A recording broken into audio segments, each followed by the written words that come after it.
Bonjour tout le monde, j'espère que ça va bien. Troisième vidéo, je commence à y prendre goût, j'espère que vous allez aimer ça aujourd'hui. Aujourd'hui, on cherche le coupable. On cherche le coupable des éclosions de COVID-19 au Québec. Donc, ma première idée, je vous fais un petit aveu, ma première idée, c'était de dire c'est de la faute au gouvernement. Sauf que j'ai regardé les chiffres, ce qui se passe ici, ce qui se passe à l'étranger, puis je suis obligé d'admettre que le gouvernement, en fait, la seule chose qu'on peut lui reprocher, c'est d'être moyen. Ils sont pas exceptionnels. Les politiques qu'ils adoptent n'ont pas réussi à enrayer la progression de COVID-19, du virus. Mais ça ralentit la progression, on est plus, ça fonctionne mieux qu'en Italie, ça fonctionne mieux qu'aux États-Unis, mais on n'a pas atteint, par exemple, ce qui se passe en Nouvelle-Zélande ou au Japon, où eux, vraiment, ils ont réussi à vraiment freiner la progression de manière importante. En Nouvelle-Zélande, à un moment donné, il n'y avait plus le virus. Donc, on n'est pas à ce niveau-là non plus. Fait que la seule chose qu'on peut leur reprocher, c'est d'être moyen. Ils adoptent des mesures moyennes, c'est toujours un peu mi-figue, mi-raisin, puis ils vont mettre en place des politiques de manière intuitive. La mesure du couvre-feu, ça, je veux en parler. J'en ai déjà parlé, c'est sûr que je suis toujours pas d'accord. C'est une mesure qui a été adoptée sans recommandation scientifique à ce niveau-là. Puis là, je vous montre un petit tableau, que j'ai trouvé sur Internet. C'est des éclosions de COVID-19 actives par milieu. Okay? Donc, ce qu'on constate, c'est que la vaste majorité des éclosions proviennent du milieu de travail. Là. Donc, en bas à gauche, c'est presque la moitié des éclosions qui proviennent des milieux de travail. Ensuite, c'est milieux de vie et de soins. Fait qu'on a regroupé les maisons, donc les milieux de vie, et les milieux de soins, les CHSLD, les hôpitaux. Je vous avoue que j'aurais aimé ça qu'on sépare les milieux de vie puis les milieux de soins pour qu'on puisse voir vraiment qu'est-ce qui se passe dans les hôpitaux. Mais bon, ils n'ont pas fait ça comme ça. Puis en troisième place, milieu scolaire. Montréal Gazette, la Gazette qui nous mentionne dans une étude, que l'école contribue à propager la COVID-19 à Montréal. Fait qu'ils ont voulu garder les écoles ouvertes. Ça peut se défendre. Ce qui se défend moins, d'après moi, c'est qu'ils ont gardé les milieux de travail ouverts. OK? Donc, ça, c'est la première chose. Je ne comprends pas, ça c'est un bon exemple. Au niveau du couvre-feu, je ne comprends pas pourquoi on a adopté un couvre-feu et on n'a pas en même temps fermé les milieux de travail.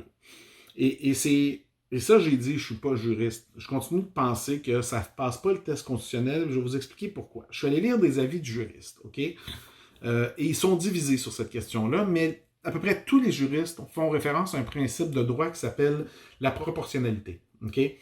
Notre système, notre société est fondée sur le principe du libéralisme, donc des libertés individuelles. Okay?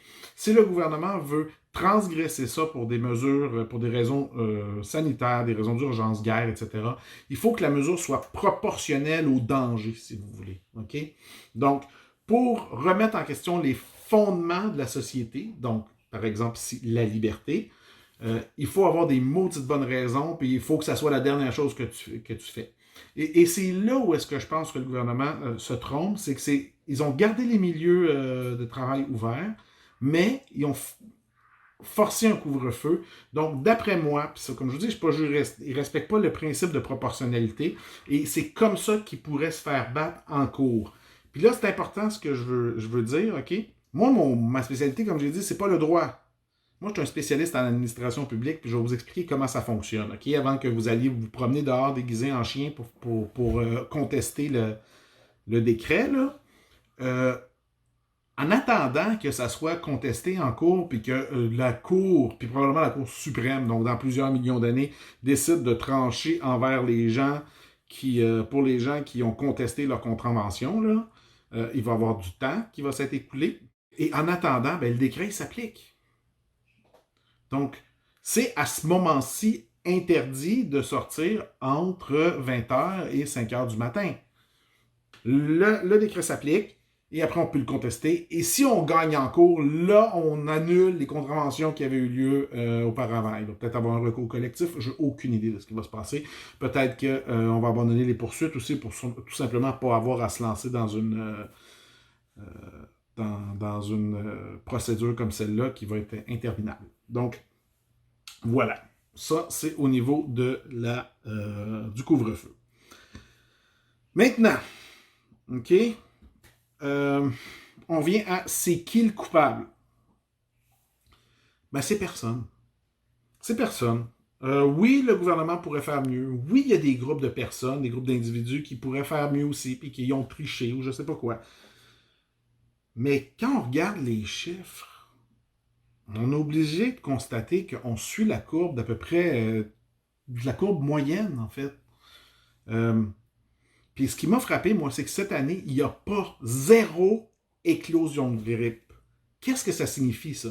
La grippe, c'est pas volatilisé tout d'un coup, là.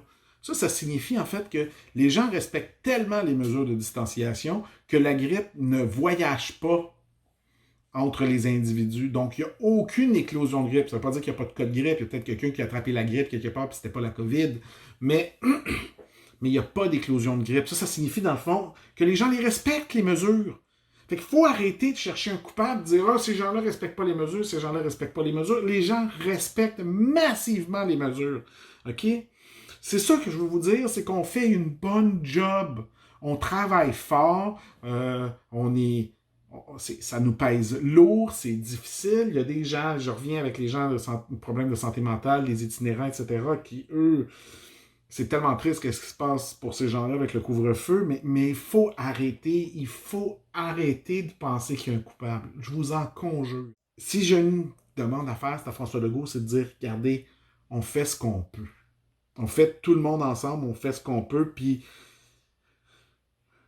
c'est vrai que la vaste majorité des gens font des sacrifices. La vaste, vaste majorité. Il y aura toujours des récalcitrants, mais la vaste majorité des gens ont fait tout ce qu'on peut. Fait que ne cherchons pas de coupables. Surtout que quand on constate que le gros des éclosions est dans les milieux de travail, fait que ça, c'est juste des gens qui travaillent. Fait que c'est même pas parce qu'ils sont partis en vacances ou je sais pas quoi. L'éclosion est dans le milieu de travail. Ce qui se passe, là, c'est que le virus, il est contagieux. Il est tellement contagieux. Il est plus contagieux que la grippe. Il se transmet super facilement. Fait que même si on met des mesures de distanciation, on peut l'attraper pareil. Puis c'est ça qui est en train de se passer. Donc, s'il vous plaît, cessons pour le bien-être de tout le monde. Parce qu'on est obligé de vivre ensemble. Cessons de chercher un coupable. C'est ça le message aujourd'hui. Voilà. On est tout le monde ensemble là-dedans, puis c'est pas facile. OK? Puis c'est ça mon message à François Legault, là, c'est arrête de nous blâmer, là. Fais ton travail, on va faire le nôtre. Merci.